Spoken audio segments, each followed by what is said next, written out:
Hello friends, welcome to బీహెచ్పీ knowledge. Finally మనకి గురుకుల ఫలితాలు అనేవి వెల్లడయ్యాయి. మనకి నిన్న సమాంతర రిజర్వేషన్ సంబంధించి జీవో వచ్చింది కదా, అది వచ్చిన వెంటనే మనకి గురుకుల ఫలితాలు అనేవి రిలీజ్ చేశారు. ఏమేమి ఫలితాలు రిలీజ్ చేశారు, మిగతా వివరాలన్నీ కూడా మనకి నిన్న న్యూస్ పేపర్లో వచ్చింది. వెబ్సైట్ అనేది ఓపెన్ అవ్వట్లేదు అనమాట. వెబ్సైట్లో చాలా రిజల్ట్స్ అనేవి ఉన్నాయి, బట్ అసలు ఓపెన్ అవ్వట్లేదు వెబ్సైట్ అనేది, కొంచెం టైం పడుతుంది. కాబట్టి మనకి ఈనాడు న్యూస్ పేపర్లో దీనికి సంబంధించినటువంటి ఆర్టికల్ వచ్చింది. అందులో ఉన్నటువంటి వివరాలన్నీ కూడా మీకు ఈ వీడియోలో ఎక్స్ప్లెయిన్ చేస్తాను. వీడియో ఎండింగ్ వరకు చూడండి. అండ్ ఎవరైతే ఫస్ట్ టైం నా ఛానల్ చూస్తున్నారో తప్పకుండా సబ్స్క్రైబ్ చేయండి.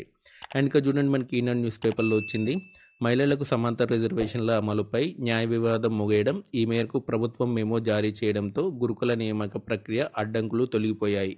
దీంతో గురుకుల నియామక బోర్డు అభ్యర్థుల పరీక్షలో సాధించిన మార్కుల ఆధారంగా మెరిట్ జాబితాను బుధవారం ప్రకటించింది. అంటే నిన్ననే ప్రకటించింది, నైట్ వచ్చినట్టుంది వెబ్సైట్లో. సంక్షేమ గురుకులాల్లో 9,210 పోస్టుల భర్తీకి గాను ఏడాది ఒకేసారి 9 నియామక ప్రకటనలు జారీ చేసింది. ఈ పోస్టుల కోసం దాదాపు 2.5 lakhs మంది అభ్యర్థులు దరఖాస్తు చేశారు. గతేడాది ఆగస్టులో నెల రోజుల పాటు కంప్యూటర్ ఆధారిత రాత పరీక్షలు నిర్వహించిన బోర్డు వెనువెంటనే ప్రాథమిక తుది కీలు వెల్లడించింది. అప్పుడే ఫలితాలు వెల్లడించాలని భావించినప్పటికీ సమాంతర రిజర్వేషన్పై న్యాయ వివాదాలు నెలకొన్న నేపథ్యంలో జాప్యం జరిగింది. ఈ వివాదాలు మంగళవారం ముగియడంతో మెరిట్ జాబితాలు బోర్డు వెల్లడించింది. తొలుత సంక్షేమ గురుకులాల్లో సొసైటీ పరిధిలో ఉన్నటువంటి డిగ్రీ, జూనియర్ కళాశాల అండ్ స్కూల్ సంబంధించినటువంటి లైబ్రరీన్, ఫిజికల్ డైరెక్టర్ పోస్టులకు అర్హత సాధించిన అభ్యర్థులకు ధృవీకరణ పత్రాల పరిశీలనకు 1:2 నిష్పత్తిలో జాబితా ప్రకటించింది. అంటే మనకి degree, junior college and school సంబంధించినటువంటి లైబ్రేరియన్ అండ్ ఫిజికల్ సంబంధించినటువంటి డైరెక్టర్ పోస్టులకి 1:2 నిష్పత్తిలో మనకి వెబ్సైట్లో లిస్ట్ అనేది ఉంది. ఒకసారి వెబ్సైట్ అనేది ఓపెన్ చేస్తే ట్రై చేయండి, అక్కడ మీకు కనపడుతుంది. ఇప్పుడైతే ఓపెన్ అవ్వట్లేదు. పోస్ట్ గ్రాడ్యుయేట్ టీచర్ సంబంధించినటువంటి పోస్టులకి గురువారం మెరిట్ జాబితా వెల్లడయ్యే అవకాశం ఉంది. మరోవైపు వేగంగా ధృవపత్రాల పరిశీలన పూర్తి చేసేందుకు బోర్డు కార్యాచరణ సిద్ధం చేసింది. నోటిఫికేషన్లోని కొన్ని పోస్టులకు ఈ నెల 9, 10 తేదీల్లో ధృవపత్రాల పరిశీలన పూర్తి చేయాలని భావిస్తోంది. ఈ మేరకు ఇప్పటికే గురుకుల సిబ్బంది, ఇతర విభాగాల అధికారుల ధృవపత్రాల పరిశీలనపై అవగాహన తరగతులు పూర్తి చేసింది.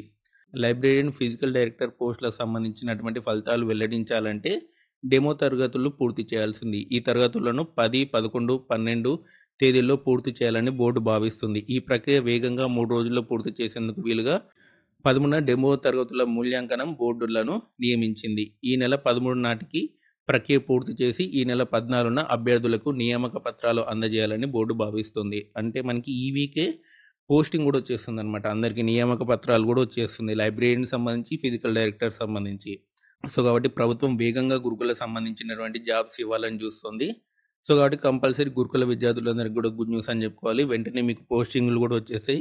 ఎవరైతే సెలెక్ట్ అవుతారనుకుంటున్నారో వాళ్ళందరూ కూడా సర్టిఫికేట్లు రెడీ చేసి పెట్టుకోండి. ఇదండి గురుకుల ఫలితాలకు సంబంధించిన వివరాలు. అండ్ టీజీటీ, పీజీటీ కూడా మనకు త్వరలోనే వచ్చేస్తుంది అనమాట లిస్టులన్నీ కూడా. సో అందరూ కూడా వెబ్సైట్ అనేది రెగ్యులర్గా విజిట్ చేస్తూ ఉండండి. ఇదండి గురుకుల ఫలితాలకు సంబంధించి ఇన్ఫర్మేషన్. ఇలాంటి వీడియోస్ కోసం మన ఛానల్ తప్పకుండా సబ్స్క్రైబ్ చేయండి, వీడియోని లైక్ చేయండి, షేర్ చేయండి. Thanks for watching.